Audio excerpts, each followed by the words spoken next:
Welcome in, ladies and gentlemen, to NBR, or as we like to call it around here, Nothing But Rants, the show where I find topics that I'm oddly passionate about and I pontificate upon them. These are not hot takes, but rather takes that I'm hot about.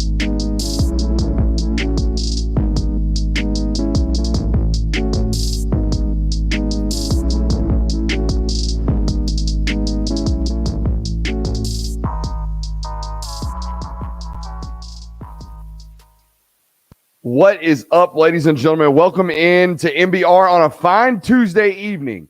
This wonderful May 9th. Got a great week of content on this channel and got a major week for our recruiting tour that we do every spring. It is South Georgia week. We'll be heading down south tomorrow. There's a Nigerian tackle that has popped onto the scene at Eagles Landing Christian Academy, 6'8", 290 pounds. We're going to go see him tomorrow morning, adding that one late, like last minute to the schedule, because got to out of nowhere, not necessarily out of nowhere, just like a name we hadn't heard of. Gonna find out all about him tomorrow morning, so super excited about that one. But it was a refreshing day for me on the trail, because I don't hear a lot of the things that I heard today from, particularly from recruits or about recruits, right? Was at Walton High School to round out the day, and Walton's got 3 or 4 or 5 or 6 Division I caliber football players. One of them, Daniel Calhoun, Georgia fans know well about, right? 5-star, 4-star, high 4-star, borderline 4-star offensive tackle out of Walton, major offensive line recruit and target on Georgia's board in 2024. But that's not who we're really going to talk about here in this little parable from the trail today. We're going to talk about 3 other individuals that have been in Walton players for a while that I've been scouting for a long time. One, Wendell Gregory, is a South Carolina commit. One, Jeremy Heklinski, is a Wake Forest commit. The other one, Ashton Woods, whose half-brother or stepbrother, Dominic Blaylock, just committed to Georgia Tech, so hats off to him, or will be going to Georgia Tech after transferring from Georgia. But Ashton Woods, okay, who is basically down to like 3 schools. Those 3 athletes are being heavily sought after this spring, but they got no interest. I was talking to Wendell Gregory today after Monty Bumper, their recruiting coordinator, told me that tons of coaches are coming to see Wendell. He's 6'3", he's 225 pounds, runs like a deer, tremendous athlete, going to play hybrid edge / outside linebacker on the college level. Every college coach that comes to Walton wants to talk to Wendell, but he's a South Carolina commit. And you know what Wendell's told coaches this spring? I'm good. Y'all don't need to talk to me. I'm going to South Carolina. You're not going to talk to me. Jeremy Heklinski, Wake Forest commit. Every school that comes through that building wants to talk to Jeremy. They don't get to. Wake Forest, I'm committed. I'm solid. Okay, Ashton Woods, the 3 schools that he's down to, I don't want to spoil his news, but the 3 schools he's basically down to, if you ain't one of them 3 schools, you are not talking to Ashton Woods this spring. He's about his business. He's about his ball. So that to me was like, I like hearing that. I like knowing that there are places in this world, there are players rather in this world that are like that. That are just like, hey man, we're done here. Like we're to the point in this recruitment where there are no Johnny come latelys. Okay, I know who loves me. I know who wants me to play for their football program. I know who I need to be talking to. I know who I need to be focusing on. That's refreshing. That's great to see on the trail. That was great to see from Walton today. Really enjoy every time I go out there. I learned something new about football. I learned something new about how maybe potentially I would handle recruitments and things like that, and how we facilitate coaches coming in through the building. I think they do a tremendous job of promoting their football players while also making sure their football players are not overwhelmed with the process. Extremely well trained over there, from all top to bottom. Extreme professionalism. Let's talk about Daniel Calhoun. While I was there today, Coach Ellerby, offensive line coach from Tennessee, was there as well. They're in it. Like Tennessee is in this, Alabama is in this, Georgia is in this, and Texas is in this. I think those are the 4 schools. But if I had to like tell you the 2 schools that I would narrow it down to today is in a fist fight, it is Georgia and Alabama. I think those 2 schools are in a fist fight right now for Daniel Calhoun, with Tennessee and Texas lingering. And there's still 6 months to go till signing day. But I get the sense from these kids earlier and earlier nowadays that they want to be done with this stuff. Like earlier, much earlier. Now, there are some players and some recruits that enjoy it and they want to drag it out as long as they want, and they want as much attention as long into the process as they possibly can get for their brand or whatever their manager is telling them to do or whatever the people around them or whatever they want to do, whatever. Daniel's not one of those people. Daniel seems to me to be one of these football players that kind of wants to be done with this and kind of wants to be locked in and ready to go come senior year and just play football and have fun doing it the last time where it's not a job, because right now it's still a hobby and it's still something he enjoys doing. Very, very soon it will become a job description for him. So he's going to continue out, ride it out. But again, I think those are the two football schools or football programs rather that are most in the running for Daniel Calhoun services. Georgia will be seeing him this week, so no worries there. They'll be getting back out on the trail and seeing Daniel. They got a really strong relationship there. But I thought that was, again, the word I had in my mind driving home was refreshing. It's very interesting and neat, if you will. Neat's a word we don't use on this program very often. It's very neat to me to hear football players talk about, nah, coach, you can't talk to me. I'm locked into my program. We're committed. I'm only taking one official, and we're good. So shouts out to those Walton folks over there. Another stop I had today, Kell High School. You know, it's no secret that Bobby May took over that job and they won 10 games last year at a program in Kell High School here in the state of Georgia. I've been doing this for a while now, 4 or 5 years. It's not forever, right? It's not a decade. We'll get there soon, and you guys will be there with me. But I've been doing this a while now, and Kell High School is not a perennial stop. Kell High School is not a stop where I went to find football players. It now is. I went there last spring, and I got to see them the second or third day of their practice under the Bobby May regime. And I'm going to tell you what, it wasn't pretty. They had skill players, and it was obvious that they were one day going to be good football players. But that was not a football program that was ready to win at the rate that Bobby May wins football games. By August, they were.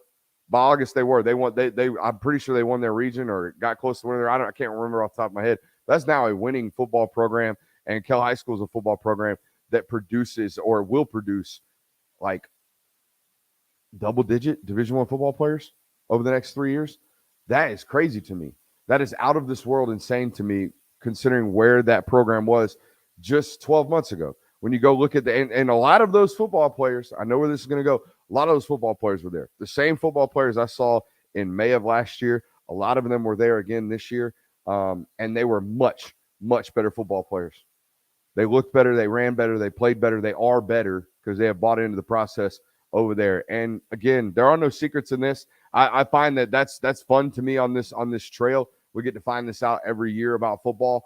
No matter the level you're at, coaching wins, players win, right?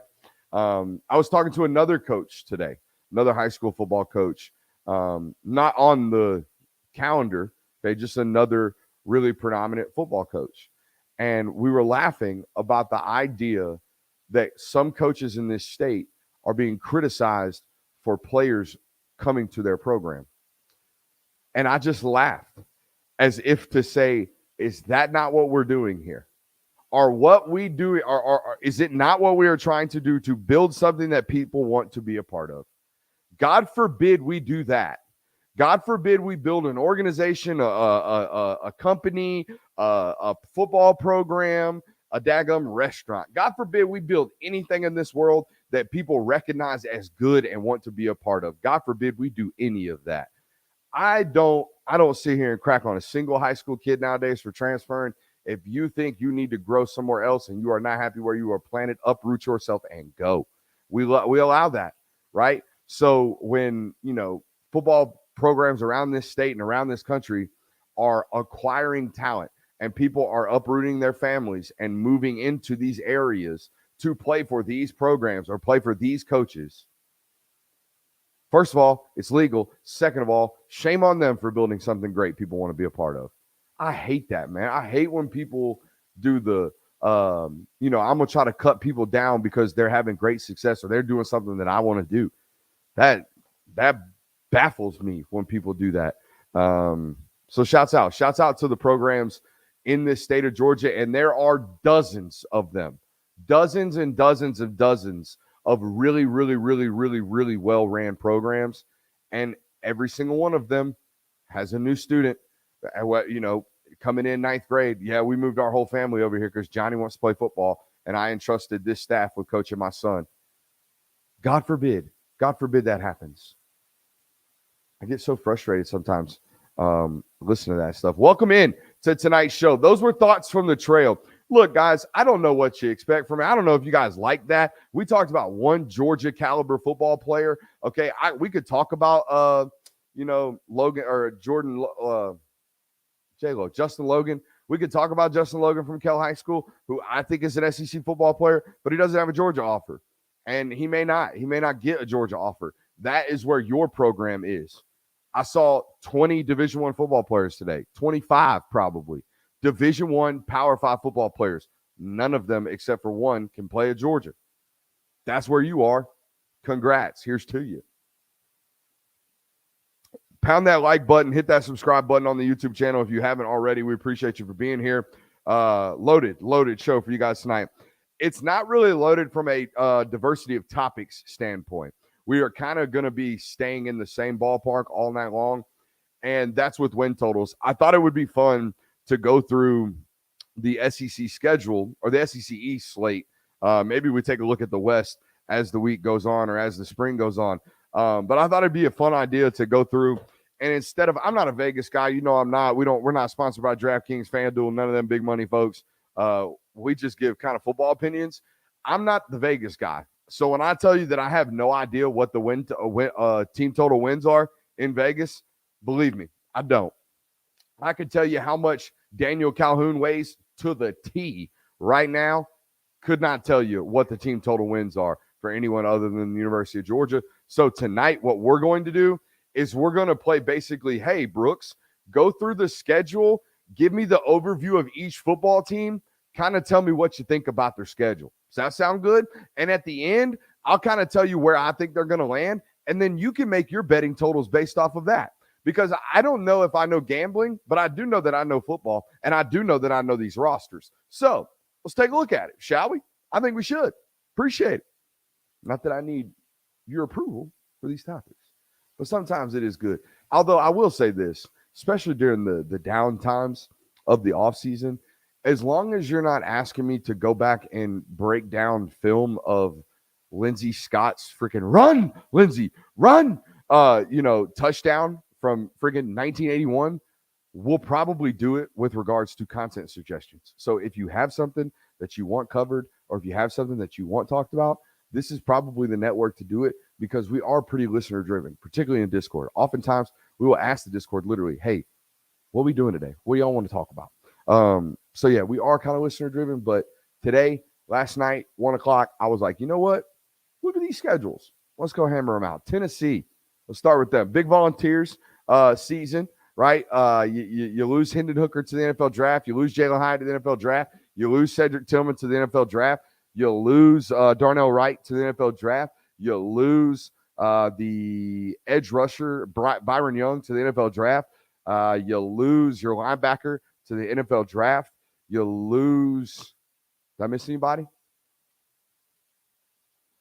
People talk all the time about how much talent Georgia loses, but I don't hear a pipsqueak one in the national media doing what I just did, because it's that easy. Look through it. Oh, top 3 receivers, shit, they gone. No, best quarterback gone. Tight end, Brew McCoy, gone. Okay, the tight end that they had last year, it's not Brew McCoy, it's the other one. The tight end, gone. I went through all the defensive players that they lost on a defense that wasn't even that good last year. Okay, by the way, we're now in year 3 of Heupel, which means the football players that Jeremy Pruitt recruited are siphoning out. You can say what you want about the McDonald's bags. You can say what you want about Jeremy Pruitt. You can say what you want about Brian Niedermeyer. You can say what you want about Shelton Felton. You can do whatever you want about that Tennessee regime that got ran out by the NCAA. But them motherfuckers know football players when they see one. Every single one of those guys come from Saban backgrounds, Kirby Smart backgrounds, high talent evaluator backgrounds. Those dudes knew football players, okay? And a lot of them are now off of that roster. So what does that mean?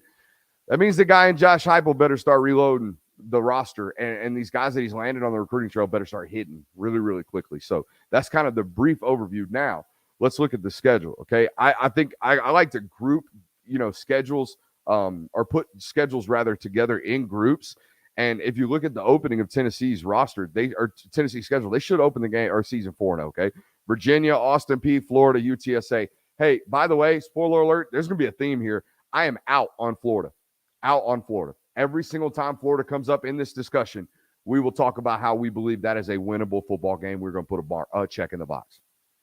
Spoiler alert. Okay, so those first 4 games to start the game or the season against Tennessee, I think are solid. Now, there is a really, really tough stretch here for Tennessee where they play 4 games prior to finishing off the second to last game with Georgia. But listen to this 4-game stretch. South Carolina, Texas A&M at home before going to Alabama and to Kentucky. Okay, that's a 4-game stretch tough for anybody in the SEC. And I believe that is truly the meat of their schedule. Okay, they finished with UConn, Mizzou, Georgia, and Vandy. Okay, I'm going to go ahead and tell you here today, May 9th, 2023, we are not picking Joe Milton to beat a Georgia defense or an Alabama defense. Not doing it. Not doing it. I don't care if Alabama has given up 22 points annually for the last 4 years. Don't care. Do not care. Not doing it. Not going to pick a guy that is not accurate enough and does not make enough timely decisions right now on tape to be picking against Georgia. Now, or Alabama. Midway through the season, when they start playing these guys, I think they get Alabama week 6 or Alabama week 7. Okay, they get Alabama week 7. By then, if Joe Milton is this guy that has suddenly become some 68% completion percentage guy in that Josh Heupel pick and stick offense, maybe we will do this. But if we're sitting here in middle of October and Joe Milton is a 62% passer that's turning the ball over at a high rate, we're not picking them to beat 2 perennial national title contending football programs. That's not what we do here. Okay, so we're going to sit here off rip and say 10-2. Now, the mix-up comes 9-3. Is Tennessee the football team that can run through the rest of the SEC, particularly the SEC East, that's going to be a little bit better? That 4-game stretch, okay, right there in the middle of their schedule between South Carolina, Texas A&M, okay, Bama, and Kentucky, guys, there's no reason to believe they won't go 2-2 in that stretch. And if they do, they still got to play Georgia at the end of the year. That makes them 9-3 now, okay? So Tennessee definitely has their work cut out this year. I would set that over-under at 9.5, and I would probably take the under. I think this is a 9-3 football team. When you look at it off rip and you look at the schedule, how it balances out, how it spreads out that 4-game stretch there in the middle, it's not an easy run. It's not an easy run for Tennessee. But I'll tell you what, it's not near as bad as what South Carolina's got going on. I would run, sprint, first-class flight to Vegas, throw the money down on the under on whatever it is on South Carolina, and I'll tell you why right now. That's a tough-ass schedule. Look at it off rip. At Georgia, Tennessee, at Texas A&M, no cupcake, despite what I think of that program right now. Clemson as well, as per usual, at the end of the football season. Okay, none of those games right now, none of those 4 games are quote-unquote winners. I wouldn't even put some of those in the maybes category. I would put Texas A&M and Clemson in the maybes category. I think UGA and Tennessee, considering that's Tennessee's first big home game of the season, okay, I'm going to go ahead and put Tennessee down for a dub there. So, yeah, those are 4 really, really hard games. Let's give them Texas A&M. Let's call the other 3 losses. Okay, the quote-unquote W's on their schedule, I think UNC is a win to begin the season against Drake May. I do believe South Carolina can pull that football game out. And then you got a bunch of really, really winnable football games. Furman, Mississippi State, Florida, Missouri, Jacksonville State, and Vandy. So catching Mississippi State on the crossover games right there definitely helped for South Carolina as well. I have 2 toss-ups, though, because of who South Carolina has been over the last 2 seasons under Shane Beamer. I got 2 toss-up games for them, Kentucky and at Texas A&M. I have no idea what to do for those football games for them. They have played Kentucky so sporadically. They've played on the road pretty sporadically, and Texas A&M and Kyle Field's a pretty tough place. So I'm looking at it right now, and I'm going through the schedule. I'm saying, dang, are they going to be 7-5? Or are they going to be 8-4? Okay, so set that line at 7.5. And honestly, I'm probably going to take the under. Well, actually, we can't be taking unders on everybody. I can't just say everybody's bad. We're going to take the over for South Carolina, but I do think it is that 4 or 5 loss range. Like I said, I'd set it at 7.5, and I'd be really, really cautious of touching that one. Just like this next school, Kentucky. I don't get it. I don't get it. If Devin Leary is supposed to be this next guy to walk into the SEC and suddenly become a dude, then by God, Miles Morris, MJ Morris from Carrollton, that's NC State starting quarterback now, that some bitch better win the Heisman. I mean, they are talking about Devin Leary like he's about to walk into Kentucky and he's better than Will Levis. They are talking about this dude that got beat out by a freshman, granted due to injury, but the freshman came in, played so damn good that everybody looked at the freaking senior and said, Bubba, sorry, pal, you got to go. Like that's, again, I have no idea who Devin Leary is as a football player. Haven't done a bunch of research on the tape. Okay. And I am the film guy. So this opinion is very, very based on the fact that I know who MJ Morris was entering college, and I know who he was as a freshman starting quarterback. And this dude is now in the portal at Kentucky. Okay. So Miles Morris, dude. That's it. That's the only observation I got from that. That Miles beat this dude out, and this dude is gone now to a new school. Now, I'm here to tell you, there's not a lot of these success stories, okay? There's not a lot of guy leaves non-traditional powerhouse program, gets beat out by non-five-star quarterback, okay, and then suddenly pops at new program. Think about it. Think about all the transfer great success stories that you've ever heard of. Think about them, all of them. Kyler Murray, Texas A&M to Oklahoma. Massive five-star program onto another massive program. Ohio State, Joe Burrow, all those quarterbacks that leave that program or have left that program. Georgia, Justin Fields. Great story. Goes to Georgia, doesn't work out for him, transfers to Ohio State, first-round draft pick. Those are two pedigree schools. That's not exactly got beat out at NC State, went to Kentucky, suddenly first-round draft pick. Does he have first-round traits? Yes. But I see a bunch of football players all the time. They got first-round traits. And guess what? They don't amount to be first-round draft picks. Okay? So wherever you fall on the Devin Leary scale of success will indicate where you feel about this betting line for Kentucky, and I am all up in the air about it. I am all absolutely up in the air about it because this is one of the easier schedules, at least openings to the schedules, as it humanly possibly can get. Listen to this opening. Ball State, Eastern Kentucky, Akron, at Vandy in Florida. They better be 5-0. They have better be 5-0 by the time middle of the season hits. And then check it out. At Georgia, Missouri, Tennessee, at Mississippi State, Alabama, at South Carolina, at Louisville. So Kentucky both has the easiest opening of a schedule, and I would argue college football, and has the toughest close, I would argue, in all of college football. That run to close the daggum season is brutal. Okay, absolutely brutal. You don't really get much downtime. You get a game in between a game, basically. You got a big boy football game against Georgia. You get to take a week off against Mizzou. You got a big boy game against Tennessee. You get to take a week off against Mississippi State. You got a big boy game against Alabama. You got a big boy game against South Carolina. You got a big boy game against an in-state rival against Louisville. And here's the problem that I've had with this Kentucky roster, even under my boy Stoops, because I am a Mark Stoops believer. I think that guy makes chicken salad out of chicken shit every single year at that football program. Now, that being said, they lose some funky football games. They lose some football games that don't make no damn sense. That has been Kentucky Wildcat football for quite some time now. So, that being said, don't know. I got them 9-3, 8-4, 7-5. I see this season going a multitude of ways. A lot of it depends on how they close against teams like Mississippi State, South Carolina, and Louisville. Those are all three very winnable games. But by the end of the season, they might be daggum punch drunk. All right, so we'll see. We'll see about that Kentucky game. I would set the line at 7.5, and I wouldn't touch it with a 10-foot pole. I would not. I would not. I think what you're going to have this year is Georgia at, not to spoil it, Georgia at 12-0. You're going to see Tennessee like 10-2. You're going to see one of the combinations of South Carolina, Kentucky, one of the contending football teams, right? 9-3, 8-4, and then a bunch of 7-5, 5-5s, 6-6 football programs. That's what I think you're going to see in the SEC this year. Let's get to Florida. I told you, I think it's going to be bad. I do.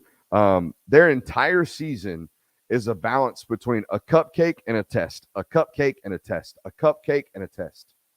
That's what it looks like. They got Utah. Utah. Oh, no. Sorry.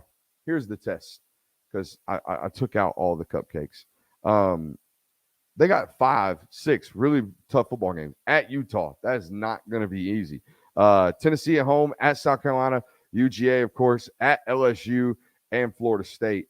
We'll get to Florida State at some point this spring and this summer. I have no idea what to think about that football program. Just so many ins and outs, lately. But I could sit right here in May and say those are 6 losses: Utah, Tennessee, South Carolina, UGA, LSU, and Florida State. If I told you all 6 of those football programs beat the Graham Mertz-led Florida Gators, you would nod your head in agreement no matter who you root for. Okay? Those are all plausible, acceptable losses for the Florida Gators. And if they lose to any combination or any singular version of Kentucky, Vanderbilt, Arkansas, or Missouri, you're looking at 7 or 8 losses for Florida this year. That is blasphemous to me. That makes no sense. You basically gift them 3 out-of-conference games or 2 out-of-conference games because it's like UCF or USF or whoever, and the out-of-conference game against Utah. But I don't feel strongly about any of these SEC opponents they got coming on this year. I legitimately sat down today and was debating whether or not Florida's overrun wins total should be set at 5.5 or 6.5. If you told me Florida is a 5-7 football team this year, don't doubt it. If you told me they were a 4-8 football team because midway through the season they just packed it in, would not doubt that either. Okay, this is not a great year to be a Florida Gator fan, I would imagine. It's a lot of, again, man, y'all are going to wake up one Saturday thinking, damn, we might get beat by 14 today. And then the next Saturday not wanting to watch because y'all are going to beat the shit out of some team that ain't got no business playing Power 5 football. And then the next week you're going to play a Power 5 football team. You're going to be like, oh, that's what it's going to look like this year for Florida. This is a really staunch opinion on Florida. I don't believe in this theory that sports are better when certain teams are good, but the SEC East is certainly far more compelling when Florida is good. Okay, that's not a question. You as a fan tend to pay attention a little bit more when Florida is good. That's just the fact. So yeah, there you go. Let's talk about Vandy. Okay, should we save Vandy for last? No, because I think Vandy's the second though. I think Missouri's the worst team in the SEC East this year. I don't know why I feel that way, but I just do. I just feel that way about Missouri this year. I think they're going to be a bad football team. And that strikes me because I'm a fan for Eli Drink quote. I think Eli Drinkowitz got something to him. I think he's got some panache. I think he's got some flair about him that you need in 2023 to be a decent college football coach. Whether or not he's got the juice to actually take that flash and make it fireworks, I don't know. It appears not. But yeah, I don't mind Eli Drinkowitz. I think he's a good football coach. At least the little bit that I watch of him and the little bit that I take from him in interactions. I don't think he's a bad football coach, but this don't look great. I mean, UGA, Tennessee, South Carolina, LSU, 0 for 4. Okay, and then I got a bunch of maybes on here. Do they beat K-State at the beginning of the year? I don't know. Do they beat Vanderbilt this year? Can you mark Missouri down as a win versus Vanderbilt? No, I don't think you can. Kentucky, you definitely can't mark them down as a win there. Florida and Arkansas, any of those games, you feel 100% confident about Missouri winning this year? Probably not. South Dakota, Middle Tennessee State, Memphis on the schedule. Let's give them 3 wins. I could see anything from 3-9 to 5-7 up there in Columbia, Missouri this year. So I'm going to put the over-under at 4.5, and I would probably take the under, and I'm going to take the over on the Vandy schedule because I think Vandy starts the football season 4-0 this year. They get Hawaii at home, Alabama A&M. They go to Wake Forest. They got UNLV. Okay, they should start the season 4-0. Vanderbilt, the doors, baby. The doors should start the season 4-0. The question becomes for Vanderbilt this year and Clark Lee, who, Clark, if you're listening, Bubba, shorten up. I know you're writing that. By God, you probably started writing that SEC Media Day speech back in January, but Bubba, cut 1,000 words right now. Find your editor, cut 1,000 words. I'm telling you, if you go 18 minutes, It's too much. Cut 1,000 words, please, for the love of everyone there in attendance in Nashville this year. But anyways, Clark Lee, how many SEC games you going to win this year? I think you're going to win quite a bit. Okay, not quite a bit, but I think you got a chance here. Again, Missouri at home, I like it. I like Vanderbilt's chance. I believe in A.J. Swan, always have since he was a high school football player at Cherokee High School. Do they get one of Florida, Ole Miss, or Auburn? Can they sneak up on one of them programs? I think they can sneak up on Auburn. Why the hell not? Why is Auburn in no different situation, okay, than Florida was last year? Florida last year, there was some skepticism, some up and down, a lot of roster changeover. Some people believing in the new head coach, some not. Okay, now you got this kind of regime change over in Auburn. Nobody really talking about them. Okay, probably going to have an up and down season. Don't really know who the quarterback's going to be. Having to go portal hunting midway through the summer, right? Got all these things going on at Auburn. Why can't Vandy sneak up on Auburn this year, right? Why can't they? I like the number at 4.5, and I would bet it at the over. I don't know what the number is. Again, that was the segment tonight. We were just guessing. But if it's anywhere near 4.5, I'd take the over. And I feel good about the Doors winning 5 games this year. How about that? How about that? We sat here on this program in 2023 talking about feeling good about the chances that Vandy wins 5 games and seeing an opportunity for Florida to win 4. Holy. Right? Am I right? That's nuts. You know what else is nuts, man? I blew through show notes in 32 and a half minutes. You know what? It doesn't doubt me. Or I don't doubt it, I should say, that it happened that fast, that it went that fast. It is what it is. If you're listening, I appreciate you for being here, man. Hit that thumbs up button. Shouts out to the offseason. Shouts out for grinding through it. And I appreciate you. I love you, and I'll see you next time for sure.